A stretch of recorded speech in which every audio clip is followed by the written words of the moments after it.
hosting because they only showing 3 viewers. So that's awesome. Appreciate that. So is this game number 2?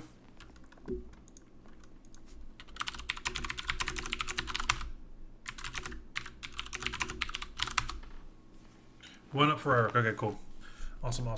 Sweet. We're going to be jumping into game number 2 of this best of 3 with Seigifried. It's Seigifried, right? Like it's Siegfried, yeah, I call him Siegfried. Seigifried. Okay, yeah. I remember when he used to play in the Filthy Cup weeklies that he used to get mad that we used to give him say his name wrong. All right, let me switch the scene. There we go. All right, guys. So spawning in our bottom left position from Rival Gaming, it is the gold Protoss player Siegfried. And top right corner of the map, we have Erik. He's a blue Zerg player who was teamless. Ladies, he's teamless.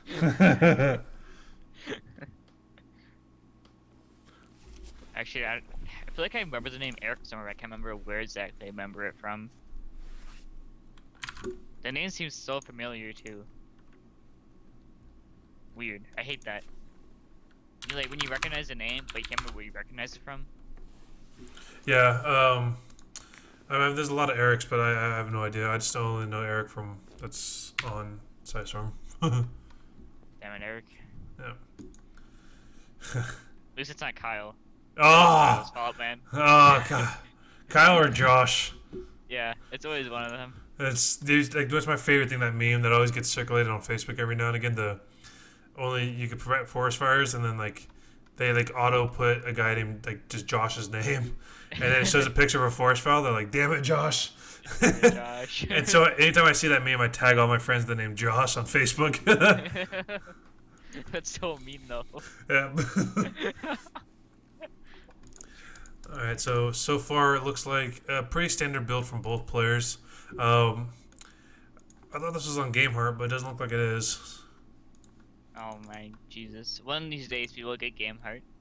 I thought it saw a GameHeart for some reason, but I don't see anything special on my end. Either way, it's all good. We Oh, won't good. know until workers start being killed.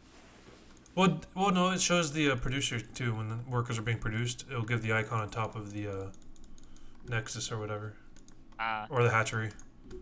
Then probably not. It's all good. It's all good. So far, we know Siegfried. I've seen him play in the Filthy Cup weeklies when we had that is going on.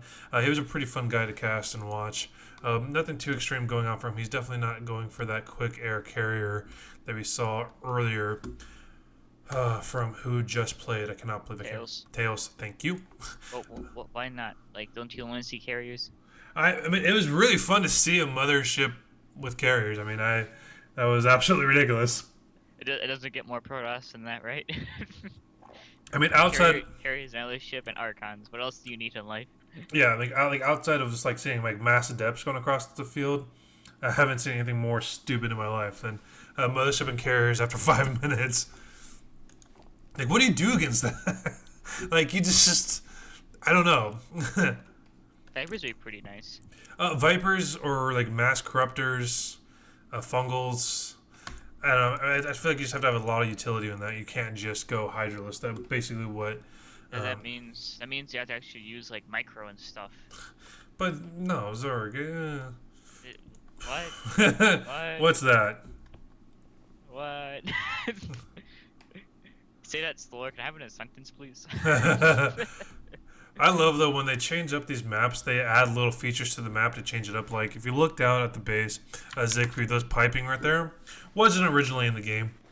In the first one for Heart of the Swarm, when they first came out, they added it in the Legacy, one of the patches, or I think they probably added it in Heart of the Swarm, but they just added the piping coming from the ground just to make this bottleneck a little less. Because it used to be huge. You used to have to like build like 2 more buildings on this. So I always enjoy when they do stuff like that. I'm kind of glad you don't have to. Yeah. No. I mean, it's. I always appreciate when they change it, like when they just realize, okay, yeah, that was a bad idea. Personally, and I say this.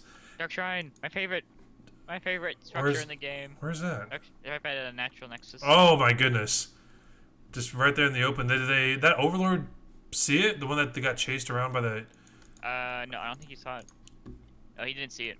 Good No, times. Lynx didn't see it either. Like Lynx can actually go up there and see that Dark Shrine, but they're not going to.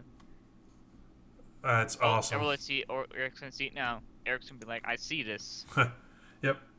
I notice. I notice.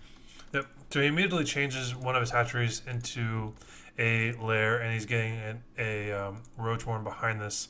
So he's just going to defend as best he can and attack with that. This Overlord's getting a lot of scouting, and we do see that the Temple Archives is researching something. I don't think he's able to see exactly what it is, but he could assume that it is going to be Blink because there's a stalker out on the field. But it could be anything at this point. The There's a charge depth lot. cell too. So he would, I would think, from a Zerg sector, that'd actually be a depth attack speed Yeah. rather than Blink. Because normally you don't see Blink, at least a lot anymore. Yeah. You hardly ever see Blink. So these links come in, get the surround on the adepts, which is great. Pylon finishes just enough time to push back these lings. So I mean that's a good pickoff, but these lings need to do a lot more damage if they want to do more damage. This Mothership Core has a lot of energy left. I mean, so it looks like he's just kind of baiting out, the pylon overcharges right now.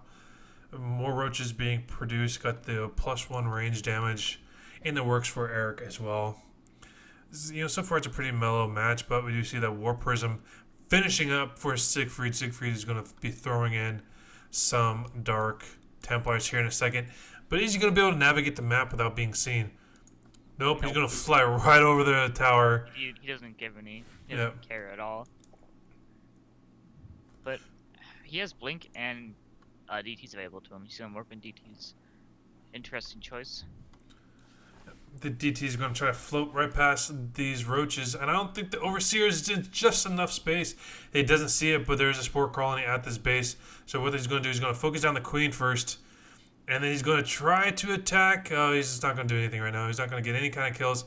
War Person picks up the DTs, and then they float away. He gets away with it. He's going to try to land on top of this hatchery, or is he? Yeah, he's going to try to land on top of his hatchery. It looks like he's going to get it. The Overseer is completely out of position. And it gets picked up, man. That range pickup from the War Prism is just annoying. Yeah. Even from a perspective, it's annoying. Yeah. It helps a lot, though, in harassment. I love it. For harassment. I just hate playing against it. God, it's like, having your cake and eating it too. It's bittersweet. Okay. This Overseer from Erik's coming in, seeing a lot of everything, seeing that there's immortals back into this army. We do see Seigifried kind of push. I don't know if he's going to pushing out or is just trying to push forward, but the stalkers come in. Boom. Takes it out. A couple of the sentries are in there with the immortals. Oh, crap. What's going on here in the corner? Well, we see Roach Hydra comes in here from Erik. And we see Disruptors or Colossus coming out here. Now, one thing interesting in PvZ right now is I've been hearing a lot about Colossus and how they're becoming back a little bit more due to the pure Hydra players are happening for Zerg at the moment. There are a lot of Zergs that cut back on Roaches and get more Hydras instead because the utility is just so much better. But Colossus are making a comeback because of that. So it's kind of an interesting meta that's going on right now, because most Zergs like we're gonna get a bunch of Hydras because Hydras are good, and some Zergs like we're gonna get a bunch of Roaches because Roaches are still pretty decent at what they do, utility wise. So it's pretty much like a scouting battle between the Protoss players to see like what exactly the hell is going on. Like most of the time, right? But it's like more if you get Immortals instead of Colossus, you lose the game. If you get Disruptors instead of Immortals, you lose. Or instead of Colossus, you lose the game. Due to the Hydra count. Oh no, they're going across. Oh no, Seigifried, don't do this. Don't do this. Oh no. No. Oh, he's actually pulling back. Well, the issue that he's going to have is he's going to be completely caught in the middle. So if he gets a surround off it, he's not going to be able to defend very well. Pylon Overcharge does get dropped here for Seigifried. Seigifried does do as much as he can to defend against this, but we do see the army coming in. And it's just to pick off a single Robo, thank you. Holy crap. Yeah. Don't worry, I got you. But Night Swarm is detected over here in the top left corner, but I don't know what's going to be in it. That's kind of the thing, is like this entire army from Erik is over here. What's roaches. roaches? Is this pure roaches? Basically, there's like 2 lings in there. Okay. Mainly roaches. All right, well, roaches are going to come out, but we kind of see a fight brewing here in the middle as well on top of this gold base that's not really there yet. So we do see Seigifried's army is completely caught, and these roaches are coming in. He's going to start focusing down the gateways, focus down the robo facilities. If you can get the robo facilities out, stops anything from being produced. Taking down the robotics facility as well.